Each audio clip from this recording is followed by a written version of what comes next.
Hi friends, welcome back to my channel. ఇప్పుడే అందిన వార్త అండి. పెన్షనర్స్కి శుభవార్త. 22,000 కోట్ల నిధులు విడుదలండి. రాష్ట్ర ప్రభుత్వం సంచలన నిర్ణయం.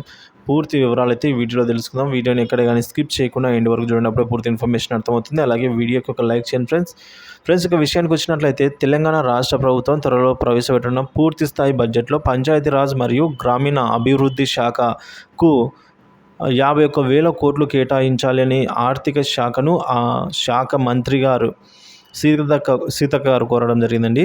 ఈ పథకం కింద పెన్షన్కు 22,000 కోట్లు, ఇతర చెల్లింపులకు 29,000 కోట్లు వెరసి 51 కోట్లు ఇవ్వాలి అని సీతక్క కోరారండి. సచివాలయంలో ఉప ముఖ్యమంత్రి బట్టి విక్రమార్క నేతృత్వంలో బడ్జెట్ ప్రతిపాదనలపై సమావేశం జరిగింది. పంచాయతీ రాజ్ గ్రామీణ అభివృద్ధి శాఖ తరపున మంత్రి సీతక్క ప్రతిపాదనలు అందజేశారు.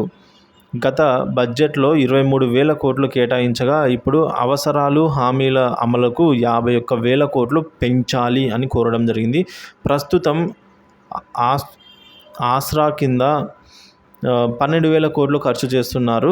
వృద్ధులు, వితంతువులు, దివ్యాంగులు, ఇతర వర్గాల వారికి పెన్షన్ రెట్టింపు హామీ అమలుకు ఈ కేటాయింపులను 22,000 కోట్లకు పెంచాలి అని కోరడం జరిగింది. గ్రామీణ రహదారుల కోసం బడ్జెట్ను రెట్టింపు చేయాలని కోరడం జరిగింది. బడ్జెట్లో తగిన నిధులు కేటాయించాలని కూడా సీతక్క అన్నారండి.